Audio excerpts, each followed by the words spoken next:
You know the feeling. You don't have to have a name for it. You just have to be honest with yourself right now about whether it is familiar. It comes on Sunday evenings. Somewhere around 5 or 6 o'clock, the light changes, the weekend shifts into its final hours, and something happens in your chest. A tightening, a low-grade dread. Something that is not quite sadness and not quite anxiety and not quite either. Just a feeling. An unwelcome one.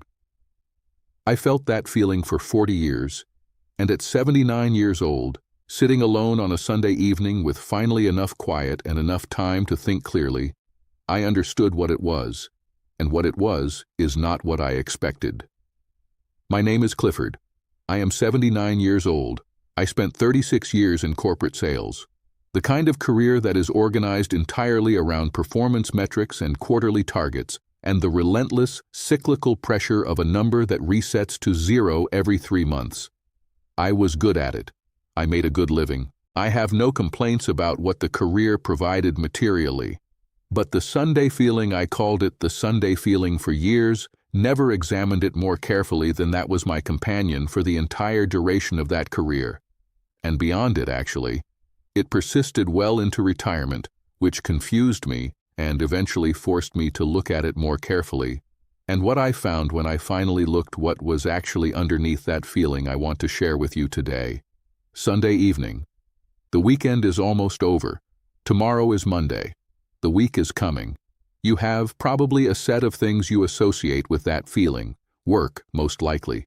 The inbox, the meetings, the obligations, the performance of a role that exhausts you in some way you don't always fully acknowledge. And you have probably explained the feeling to yourself as being about those things, as being the reasonable, predictable response of a person who has to go back to demanding circumstances tomorrow. That explanation is partially true. But I want to suggest that it is not the whole truth, because the Sunday feeling persisted for me into retirement, when the work was gone, when the inbox was empty, when Monday morning was not the beginning of a demanding week, but just another day. The feeling didn't go away. It changed slightly in character, less dread, more something else. A kind of restlessness, a low hum of wrongness that I couldn't locate or explain. And that persistence, the fact that it survived the removal of the thing I had blamed it on, forced me to look more carefully at what it actually was. Let me tell you about a Sunday evening in 1987. I was 41 years old. My kids were young, 8 and 11. My wife, Patricia, and I had spent the day at a state park, a proper outdoor day, the kind of day that feels good while it's happening. We drove home, had dinner, put the kids to bed, and somewhere around 8 o'clock, sitting in the living room while Patricia read and the house was quiet, it arrived. The feeling. And I remember looking around the room at my wife, at the house I owned, at the life that was objectively fine, objectively good, and feeling this quiet, sourceless wrongness that I could not explain and could not locate. I went to bed thinking about the week ahead, about a client I was worried about and a presentation I hadn't finished, and a colleague I had a difficult dynamic with. I told myself the feeling was about those things. But even then, even at 41, I had a quiet sense that the explanation was incomplete, that the work was the surface of it, not the root. Now let me skip forward. I retired at 67. Patricia and I planned it carefully. We were prepared, financially and practically. The first retirement Sunday evening came about 3 weeks in. Same feeling. Slightly different texture, but unmistakably the same thing.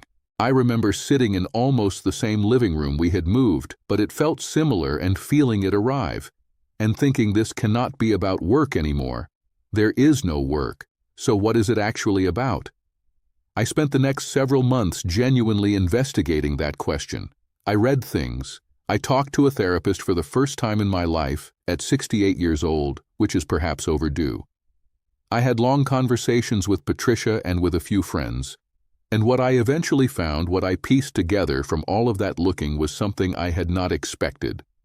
The Sunday feeling was not about Monday. It was about Sunday. It was about the gap between the life I was actually living and the life I had the dim, persistent sense I was supposed to be living. between who I was in my daily existence and who I was in some quieter, truer version of myself that I had never fully inhabited. The feeling was a signal, not of dread about what was coming, but of dissatisfaction with what was already here, a dissatisfaction I had been too busy, too comfortable, too good at explaining away to look at directly. I want to talk about what that signal actually is, because I think it is one of the most important signals a human being can receive, and one of the most consistently ignored. Psychologists sometimes call it existential anxiety. Philosophers have called it many things. But I want to give it a simpler name. I want to call it the gap. The gap between the life you are living and the life you sense is possible for you. Between who you are performing to be and who you actually are underneath the performance. Between what you have built and what you actually wanted to build. Most people feel the gap. The vast majority of human beings, at some point in their adult lives, feel some version of this low-grade awareness that things are not quite aligned, that the life they are in does not quite fit the self that is inside it. And most people do one of two things with that feeling. They numb it with work, with alcohol, with screens, with busyness, with anything that keeps the signal below the threshold of having to actually address it. Or they reframe it. They tell themselves it is just the normal difficulty of adult life, that everyone feels this way, that it is the predictable result of having responsibilities and pressures, that it will resolve when things get easier. Very few people do the third thing. The third thing is to treat the feeling as a signal worth examining, to sit with it, quietly and honestly, and ask, what is this actually telling me? Not about my work or my schedule or my circumstances, about my life, about the alignment between who I am and how I am living. That examination is uncomfortable. It requires honesty that most of us work hard to avoid, but it is the only examination that offers anything real. Because the gap, if you don't address it, does not resolve on its own. It does not shrink with time or age or achievement or retirement. It follows you. All the way to Sunday evenings at 79, if you let it. Here is what I found when I finally examined the gap. For most of my working life, I had been living inside a role. The provider, the sales professional, the reliable, performing, dependable man who met his targets and maintained his responsibilities and never quite allowed the question of whether any of this was actually what he wanted. I had chosen the career because it was available and I was good at it and it paid well.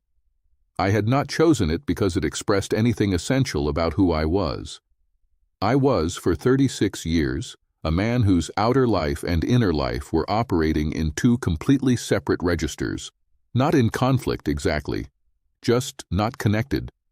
And the Sunday feeling was the sound of that disconnection, the quiet alarm of a self that is not quite being expressed, that is being managed and performed and provided for, but not really lived. Now, and this is important, I am not telling you that your career is wrong or that your life needs to be dismantled. What I am saying is more specific than that. I am saying that the Sunday feeling, if you have it, deserves to be taken seriously as information, not acted on impulsively, not dismissed, but genuinely examined, because it is pointing at something. Maybe the career, maybe a specific aspect of it, maybe something outside the career entirely, a creative life that is not being expressed, a relationship that is not being fully inhabited, a version of yourself that exists but is not being given any space. The signal knows. You just have to be willing to listen to it. Next Sunday evening, when the feeling comes, and if you have it, it will come, I want you to try something different. Instead of turning on the television or picking up your phone or finding some other way to get the signal below the threshold of discomfort, sit with it. Just for a few minutes. 10 minutes. You don't need long. Sit with the feeling and ask it one question. Not why do I dread Monday? That question leads to the surface answers. Ask, what is this feeling trying to tell me about my life? Not about my circumstances, about my life. And then just listen. Don't analyze, don't explain, don't immediately move to solutions. Just listen to whatever comes. because the gap knows things that your rational mind has been working hard to not know, and it has been trying to tell you for years. I am 79 years old, and I finally listened. The life I found on the other side of that listening, quieter, truer, less impressive to strangers but more genuinely mine, is the best life I have had. I just wish I had listened at 41 instead of 68. You don't have to make that particular version of my mistake. Tell me in the comments, do you know the Sunday feeling? And if you do, what do you think it is actually telling you? Not the surface answer, the honest one. Because somewhere in that answer is a direction, and you deserve to know which way it's pointing.